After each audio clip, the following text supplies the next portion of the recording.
Have you ever wondered what happens when fame meets real-life struggle head-on?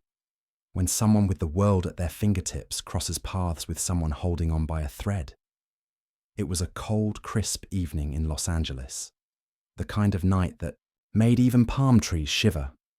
Justin Bieber had just wrapped a long day of filming, a rare kind of day where his schedule cleared early, offering him a brief window of normalcy. No fans, no flashing cameras, no entourage, just a hoodie, a grocery, run, and the quiet hum of a parking lot. As he stepped out of the store, bags in hand, the soft rustle of leaves whispered overhead. It was a scene so ordinary, it could have been anyone's evening. But in a forgotten corner of that lot, something deeply extraordinary was happening. An old, beaten-down car sat silently under a flickering light. Its windows were fogged, its frame barely holding together. Inside, barely visible through the condensation, was a mother, eyes sunken with exhaustion, and a baby, swaddled in mismatched blankets, cradled tightly against her chest. Justin paused. He wasn't sure what drew his eyes there. Maybe it was instinct. Maybe it was something deeper. But in that moment, fame vanished. The pop star, the performer, the icon, none of that mattered.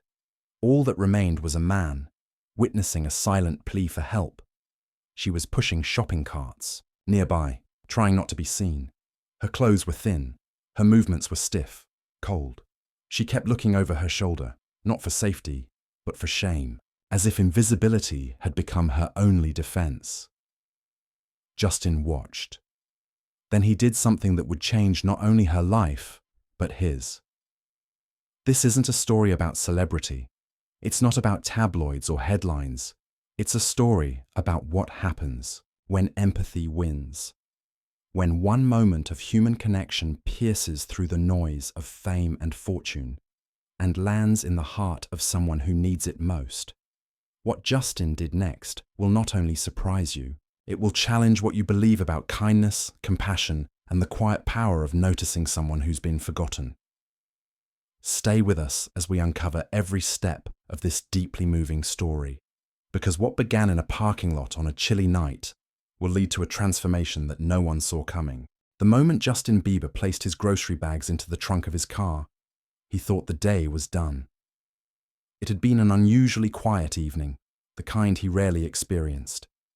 But just as he reached for the car door, a strange feeling washed over him.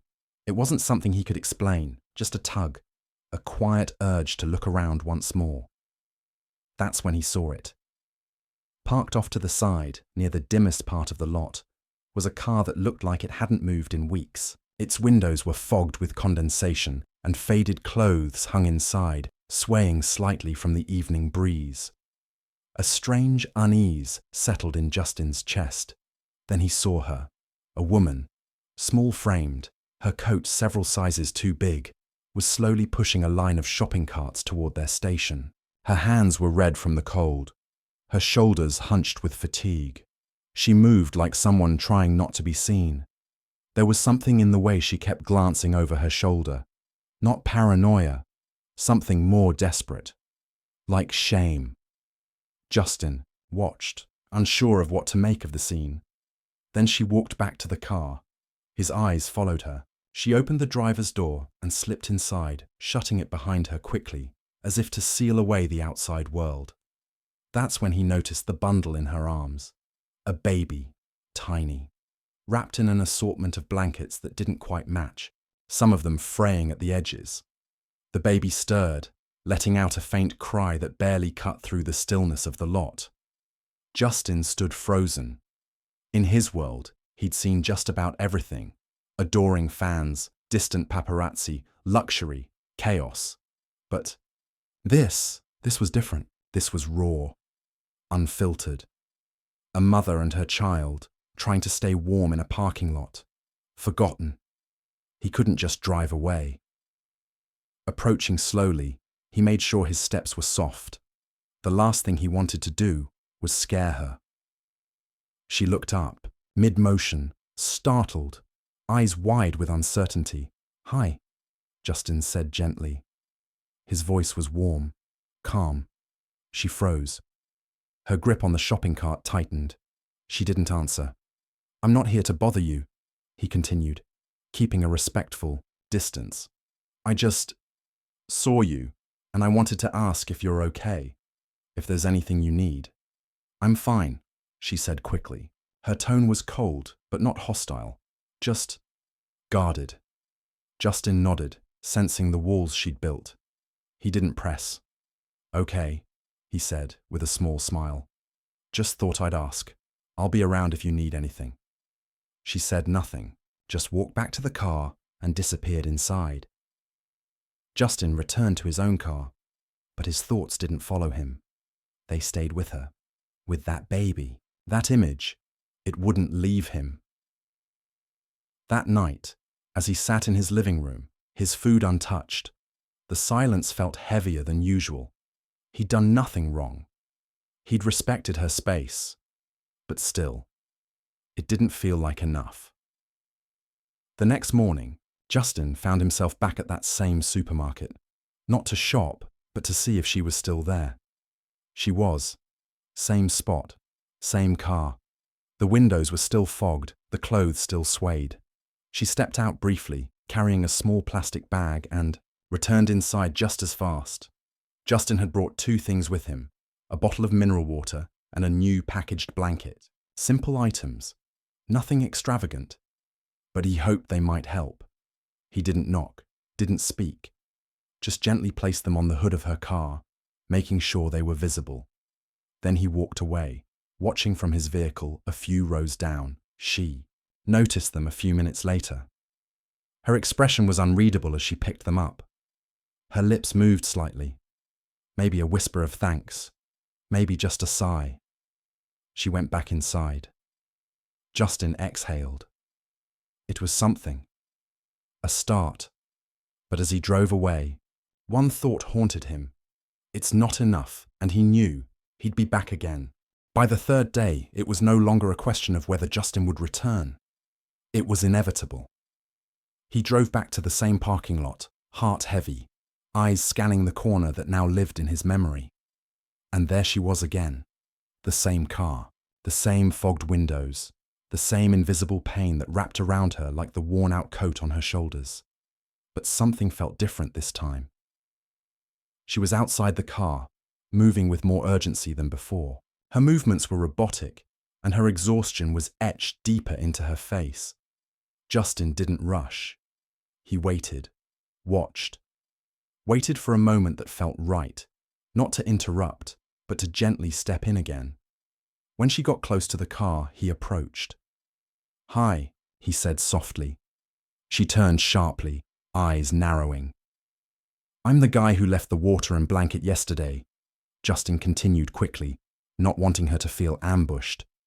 "I hope that didn't make you uncomfortable." Her expression shifted, confusion mixing with the same suspicion she'd shown before. "You?" she asked. The question wasn't just about identity. It was laced with disbelief. "I saw you the other night. Just thought you might need them, that's all," Justin said with a shrug. He kept his voice easy, his posture unthreatening. He knew any pressure would make her pull away. There was a long pause. Then quietly she said, "Thank you for the water and the blanket." The words weren't dramatic, they weren't overflowing with emotion, but Justin knew what they meant. It was the crack in the wall, the beginning of trust. "I just want to help, if you'll let me," he said. "But if not, that's okay too. I understand." She didn't respond, but her body language softened. Slightly. It was enough. Then, the baby cried. The sound, muffled through the car door, was faint but unmistakable. Justin turned toward the noise instinctively but didn't ask. He didn't have to. The woman, Emily, though he didn't yet know her name, rushed to the car and scooped the baby into her arms, rocking him gently. Justin hesitated, then spoke carefully. "Do you need anything for him?" "Formula, diapers, wipes." Her eyes flickered. Her first instinct was to refuse.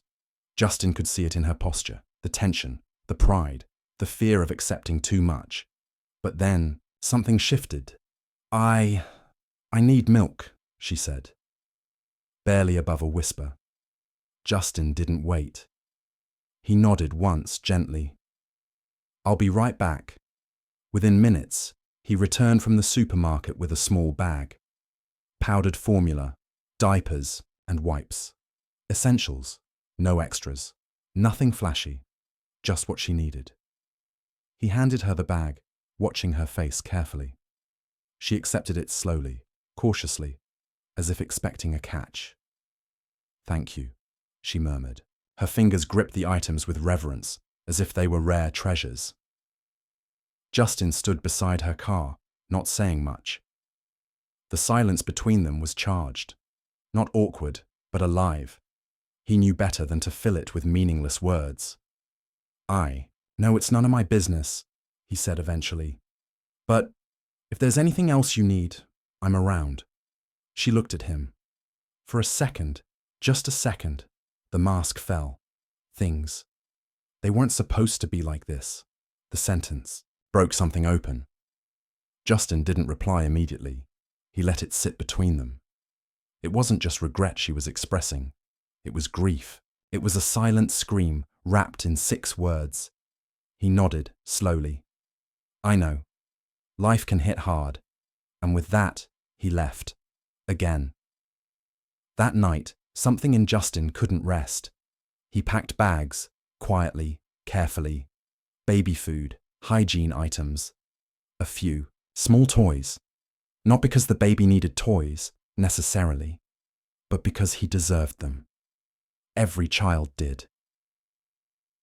Then, after dark, Justin returned to the parking lot and placed the bags gently by the car door. No knocking, no spotlight. Just a note. For you and Oliver. No strings. Just care. He was gone before she woke. The next morning, Emily found the bags. Her hands trembled as she held a small toy shaped like a fox. Her son's tiny fingers curled around it instinctively. Tears welled in her eyes, uninvited. Part of her wanted to reject all of it, to hold on to what little pride she had left. But the other part of her, the part that had been trying to survive day after day, that part knew this was exactly what she needed. Later that day, when Justin returned once more, she did something he hadn't expected. She spoke first. Thank you, she said, holding one of the bags from the night before. This means a lot. Justin smiled softly. I'm glad it helped. There was a pause. I don't usually talk about this, she began. Then she stopped, took a breath. He waited, and slowly, carefully, the story began to unravel. But this was only the surface. The real story, the one that would change everything, was still waiting to be told. There's a certain silence that lives between strangers, one filled with hesitancy, guarded glances, and unspoken rules of distance. But something about Emily and Justin began to shift that silence. The morning after she thanked him, Justin returned, as promised. He saw her outside the car, holding her baby close, her eyes distant. She looked tired, but different. Not defeated, more like she was bracing for something she never allowed herself to expect. Hope. Hi again, Justin said, voice soft. Emily looked up, surprised, but not startled. You came back, she said quietly, as if unsure whether to feel relieved or anxious. I said I would, he replied, smiling. She gave a hesitant nod. There was a pause, longer than before, but less heavy. Then Justin tried something new. Mind if I sit? He asked, pointing to the curb near her car. She hesitated, then slowly she nodded. He sat beside her, elbows on his knees, giving her space, letting the silence settle again, but this time it was companionable. You don't have to tell me anything, Justin said. But can I ask your name? She looked at him, uncertain for a moment. Then, Emily. Nice to meet you, Emily, he said sincerely. And him? She looked down at the baby nestled in her arms. Oliver, Justin smiled. That's a strong name. I like it. Something in Emily's posture softened, just a little. A crack in the armor she'd worn for too long. Justin didn't push further. Instead, he offered something of his own. You. No, he began, his voice quieter. I've been through some tough things too. Emily turned to him, surprised. I've lost people who were my whole world, Justin continued. There were moments I didn't think I'd keep going, but somehow I did. Not alone. People helped me, and it's okay to accept that. Sometimes that's what saves you. Emily looked away, eyes blinking fast, but she didn't tell him to stop. Sometimes it feels like I'm alone in the world, she finally whispered. And no one cares. Justin shook his head. I care, he said without hesitation. We don't know each other, not really, but I see you, and I want to help. She didn't answer right away, but she didn't turn away either. That night, Emily and Oliver slept in the car as usual, but something had changed. A box of new baby formula and wipes sat beside them. A soft toy lay cradled near Oliver's hand, and outside, parked just out of view, Justin waited a few extra minutes, just to make sure they were okay. The next morning, he brought more supplies, not too much, just what they needed. Emily accepted them without protest. I don't know how to repay you, she said. You don't have to, Justin replied. This isn't a favor. It's just care. Later that day, something shifted. I lost everything, Emily said quietly, unprompted. Justin turned to her, his face open. He didn't say a word, just listened. My husband, Liam, he died. A year ago. Car accident. He was coming home from work. It should have been a normal night, but then everything just collapsed. She wiped a tear away, her voice shaky, but determined. The insurance barely covered anything. Bills piled up. His parents said I wasn't stable enough to raise Oliver. They tried to take him from me. Justin's brow furrowed. I ran, she continued. Took what little I had, packed up and left the state. I thought I'd find a job and get back on my feet. And did you? He asked gently. I did. For a little while. Waitressing. Saving what I could. Then, this customer started harassing me. I lost it, yelled at him, got fired. No one wanted to hire a mum with a baby. They said I wasn't flexible. Justin shook his head, frustrated.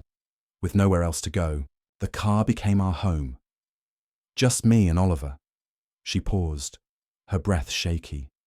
And now, every day I wake up and wonder if someone's going to take him away from me. Justin didn't look away. You're stronger than you know, Emily. She looked at him, eyes red. I'm just tired.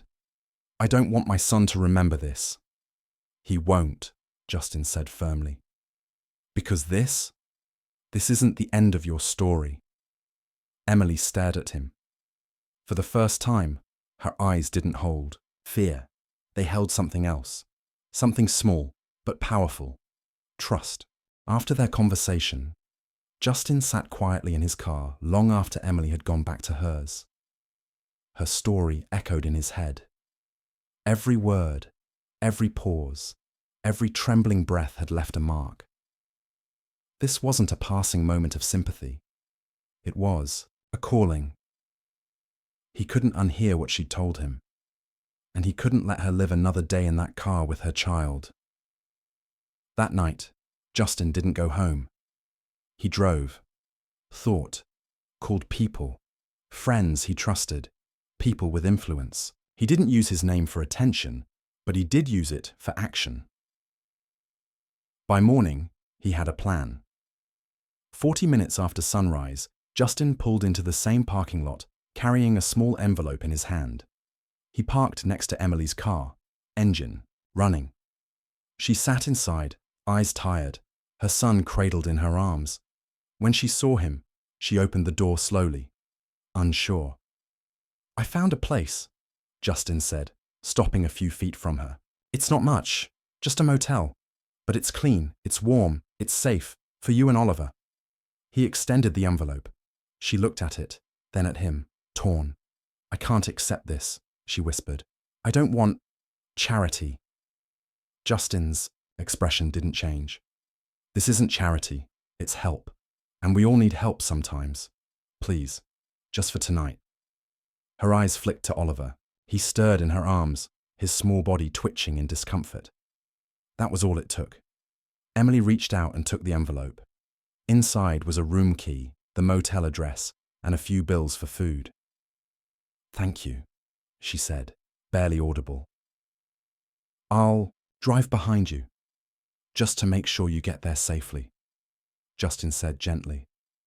The motel was modest, tucked near the edge of town, but to Emily, it felt like a palace, a bed, a real bathroom, clean sheets, soft yellow light glowing from the nightstand. She laid Oliver down on the bed and watched him sleep, peaceful for the first time in weeks. Tears streamed down her face. On the nightstand sat Justin's handwritten note. You're not alone. We're in this together. Outside, Justin sat in his car, staring at the stars. He wasn't done. The next morning, Justin headed to a community center he'd supported in the past. He met with the director, a woman named Laura, who had helped families get back on their feet for decades. She needs housing, a job, support, he told her. She's not lazy. She's not lost. She's just trapped. Laura nodded, already making notes. We can help. Temporary housing, job training, childcare support. She'll need to meet with a social worker, but I can fast-track it. Justin leaned in. I'll cover the cost, all of it, and I want to make a donation. For others too. Later that afternoon, he returned to the motel. Emily was feeding Oliver when she heard the knock. She opened the door to see Justin holding several shopping bags. I brought a few things, he said, smiling. Clothes, a hygiene kit, and maybe talk about what's next. She nodded, stepping aside. As Oliver gurgled happily on the bed, Justin laid out the plan. A place at the community centre for a few weeks, a social worker, job listings, support. Emily blinked, stunned. Why are you doing all this for us? She asked. Justin paused. Then, because I can, and because I should. He helped her pack what little she had. At the community centre they were greeted warmly. Emily was given a small private room, bed, crib, dresser, a safe space. As she looked around, tears welled again. I don't know how I'll ever repay you, she whispered. You don't have to, Justin said. Just take care of Oliver, and let this be a new start. That night, Emily tucked her son into a real crib and slept on a real mattress. And for the first time in a long time, she dreamed. Outside, Justin spoke with Laura again. Whatever she needs, he told her. Time, opportunities. Don't let her fall through the cracks again. You've given her something rare, Laura said. A real chance. Justin nodded, eyes on the softly lit windows. But he wasn't finished. Yet this was just the beginning. The days turned into weeks, and what once seemed impossible slowly started becoming reality. With the support of the community centre and Justin's unwavering presence, Emily began to rebuild her life. Not from scratch, but from survival. She was no longer just existing. She was starting to live. Her first real break came just 10 days after moving into the shelter. A part-time position opened at a small office across town. A receptionist job that didn't require extensive experience, just reliability, organisation, and a warm voice. Laura from the centre vouched for her. Justin, quietly, pulled a few strings. On her first day, Justin offered to walk her to the door. She was nervous, clutching a small bag, her shoulders tense. But he smiled at her, calm and reassuring. This is just the beginning, he said. You're going to do great. She paused before walking in. I hope so. Inside, she was greeted not with suspicion, but with kindness. Her co-workers were warm, her manager patient. She was trained step by step, encouraged when she made mistakes. And for the first time in what felt like forever, Emily felt capable. Each evening, she returned to the community centre tired, but fulfilled. Oliver began to settle into a peaceful rhythm, his sleep less restless, his cries less frequent. Emily laughed more, smiled easier, and Justin, he kept showing up, not to be praised, not to be seen, just to make sure she was okay. One afternoon, she told him something unexpected. "I've decided to let Liam's parents meet Oliver," she said quietly, sitting on a park bench outside the centre. Justin looked at her, surprised. "Are you sure?" She nodded slowly. "On my terms, supervised. I don't want to live in fear anymore." He nodded, respect shining in his eyes. "That's brave. You're in control now." As time passed, the walls Emily had once built so high began to crumble. She started to share more about Liam, about their early dreams, about the small house they once rented with peeling paint and a porch swing he built himself. "I used to think my life ended when he died," she told Justin one night. "But now, I think maybe that was just a chapter, not the ending." Justin smiled. Sometimes the most painful endings lead to the most powerful beginnings. They sat in silence, the kind of quiet that no longer felt empty. Weeks later, Emily and Oliver moved into a small apartment not far from the centre. It wasn't much, just one bedroom, a small kitchen, and a balcony that overlooked a noisy street. But it was theirs. On moving day, Justin carried a box marked Oliver's stuff up the stairs. Emily watched him from the doorway, her smile tired but real. "You've done so much," she said. "I want you to know. One day, I'll pay this all back, every bit of it." Justin shook his head, smiling. "Emily, you already are. Every day you show up for your son, every step forward you take, that's more than enough." Her eyes glistened. "Even so," she said, "I want to help others, like you helped me." Justin paused, then nodded. "That's the best way to pay it forward." They sat later that day in a local cafe, just two friends now, sipping coffee. No cameras, no headlines, just two people who had found something rare in each other. Trust, healing, and the power of quiet compassion. As Justin left that night, he looked up at the sky and whispered a silent thanks. Emily hadn't just changed her own life. She'd changed his, and though their story was far from over, one thing was certain. What began as a single act of kindness had become the beginning of something beautiful. As Emily tucked Oliver into bed that night, the soft glow of a bedside lamp bathed the small apartment in warmth. The air was quiet, but not empty. It carried the hum of something new, peace. She stood for a long moment, watching her son sleep. His tiny chest rose and fell with calm, his fingers curled around the edge of his blanket, the same blanket Justin had quietly placed on the hood of her car weeks ago. That moment now felt like another lifetime. Emily sat down near the window, her hands wrapped around a cup of tea. The city outside moved as it always did, busy, unaware. But inside these four modest walls, everything had changed. Not just the circumstances, not just the apartment or the job, but her. She had been broken, lost, convinced that she was invisible. And yet, someone had seen her. Someone had chosen to care when it would have been easier to walk away. And because of that, she had found a reason to believe again. Across town, Justin sat quietly in his home. He wasn't scrolling through headlines or planning a tour. He was simply reflecting on how one small decision had led to something so unexpectedly meaningful. He hadn't saved Emily. That wasn't the story. She had saved herself. He had simply reminded her that she was worth saving. The world is full of stories like Emily's, untold, unheard, unspoken, people hiding in plain sight, doing their best to survive. And sometimes, all it takes is someone to notice, to act, to listen. Before meeting Emily, Justin never imagined how one quiet evening in a grocery store parking lot would alter his path. Now, he couldn't imagine his life without the lessons she had given him in return. This was more than a story of kindness. It was a story of rediscovery, of motherhood, of resilience, and above all, of hope. As Emily looked at the stars through her small window, she whispered to herself, "Maybe this isn't the end. Maybe it's just the beginning."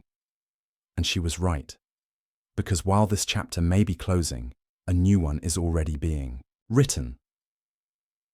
What will happen next in Emily's journey? What choices will she make now that she has her feet on solid ground? And what ripple effects will this one moment of compassion continue to create? If this story touched you, there's more to come. Emily's path is far from over, and neither is Justin's mission. Stay tuned for part 2, where Emily faces an unexpected offer that could change everything once again. Let us know in the comments. What would you do if you were in Justin's shoes or Emily's? Share your thoughts. Like if this story inspired you, subscribe and turn on notifications, because the next chapter drops soon. This isn't just a story, it's a reminder that one act of kindness can rewrite an entire future.